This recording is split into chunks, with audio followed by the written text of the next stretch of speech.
আমার ভাইরা, ইসলাম অলৌকিকতায় ভরা ইসলাম। তোমার ইসলাম মুসলমান অলৌকিকতায় ভরা, অলৌকিকতায় ভরা।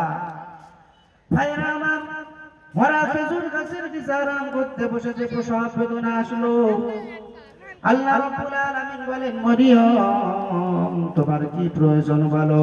মা মারিয়াম আলাইহিস সালাতু ওয়াস সালাম বলে, আল্লাহ আমি এখন কুমারী, আমার গুরু নিতে হবে, ফাঁকা মরুভূমি, কেউ নাই, আমি একা, তুমি আমার আল্লাহ।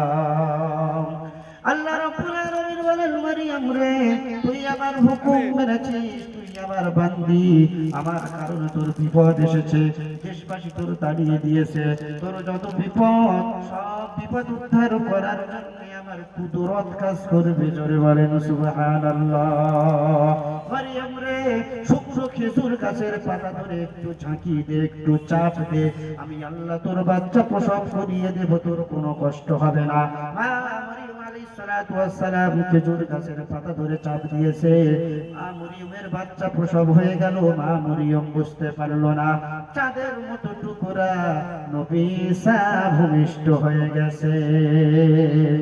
মা মরিয়ম আলাইহিস সালাতু ওয়াস সালাম বলে, আল্লাহ আমার বড় ক্ষুধা লেগেছে, খেতে দাও। আল্লাহ রাব্বুল আলামিন বলেন, মরিয়ম রে, বিনাভাবে বাচ্চা দিলাম, তুই বলেছিলিস বাচ্চা কেমন করে হবে, আমি দেখালাম আমার ক্ষমতা, বিনাভাবে বাচ্চা দিলাম। আমি আল্লাহ এখন তোর এই শুকনো খেজুর গাছ থেকে টাটকা পাকা খেজুর খাওয়াবো। মরিয়ম রে, খেজুর গাছের পাতা ধরে একটু নাড়া দে, আমি আল্লাহ তোর সামনে পাকা টাটকা পাকা খেজুর জড়ো করে দেব। মা মরিয়ম আলাইহিস সালাতু ওয়াস সালাম খেজুর গাছের পাতা ধরে নাড়া দিয়েছে, সঙ্গে সঙ্গে মা মরিয়মের সামনে খেজুর জড়ো হয়ে গেল। মা মরিয়ম আলাইহিস সালাতু ওয়াস সালাম খেজুর খেলেন, ক্ষুধার জ্বালা মিটে গেল।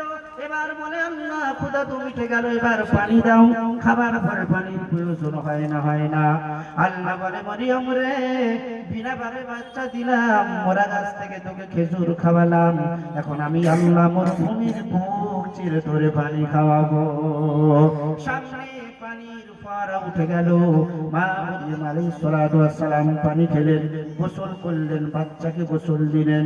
গোসল পবিত্র হওয়ার পরে এবার বলছে, আল্লাহ এতদিন জানতাম তুমি শুধু আল্লাহ, এখন বুঝলাম তোমার ক্ষমতা। বিনাভাবে বাচ্চা দিলে তোমার ক্ষমতা বুঝলাম, মোরা গাছ থেকে খেজুর খাওয়ালে তোমাকে চিনলাম, মরুভূমির বুক ছেড়ে পানি খাওয়ালে তোমার কুদরত জানলাম।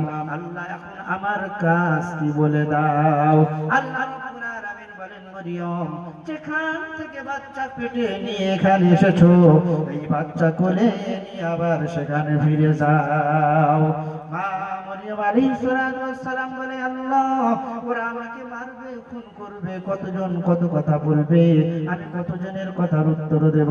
আল্লাহ রাব্বুল আলামিন বলেন, মরিয়ম যে আল্লাহ বিনাভাবে বাচ্চা দিল, মরুভূমির কাছ থেকে তোর খেজুর খাওয়ালো, মরুভূমির বুক ছেড়ে পানি খাওয়ালো, আমি সেই আল্লাহ তোর একদিনের বাচ্চার মুখে কথা ফোটাবো। জোরে বলো সুবহানাল্লাহ। আল্লাহ পারবে না, পারবে না? কি ক্ষমতা কার? আল্লাহ। সে আল্লাহ কাদের? আমাদের। কিন্তু আমরা সেই আল্লাহকে বুঝতে পারলাম না, চিনতে পারলাম না। মা মরিয়ম আলাইহিস সালাতু ওয়াস সালাম বাচ্চা কোলে নিয়ে জেরুজালেম বাইতুল মুকাদ্দাসের পাশে চলে এলো। এলাকার লোক সব জড়ো হয়ে গেল, এসে বলছে, মরিয়ম রে, তোর মতন নাপাক নারী, বিচারিণী নারী আবার কেন দেশে ফিরলি বল। ইয়া উখতা হারুনা মা কানা আবুকি মুরআ সাউইন ওয়া মা কানাত উম্মুকি বাগিয়া। ওরে মরিয়ম বল, ওরে নাপাক বিচারিণী মরিয়ম বল, তোর বাপ ভালো, তোর ভাই ভালো, তোর বংশ ভালো, তোর সব ভালো, তুই কেন এমন হলি বল। মা মরিয়ম আলাইহিস সালাতু ওয়াস সালাম কোনো কথা বলে না।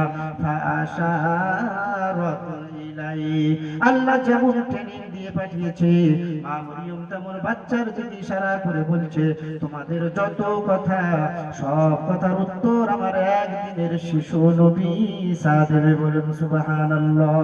কে কথা বলবে? একদিনের শিশু এবার কথা বলবে। লোকগুলো বলল, ক্বালু কাইফা নুকাল্লিমু মান কানা ফিল মাহদি সাবিয়া।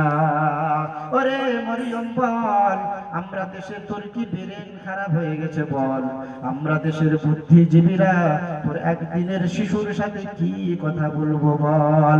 লোকগুলোর কথা শেষ হলো না, নবী মুসা মরিয়মের কোলের শিশু নবী ঈসার বোল ফুটে গেছে, জোরে বলেন সুবহানাল্লাহ।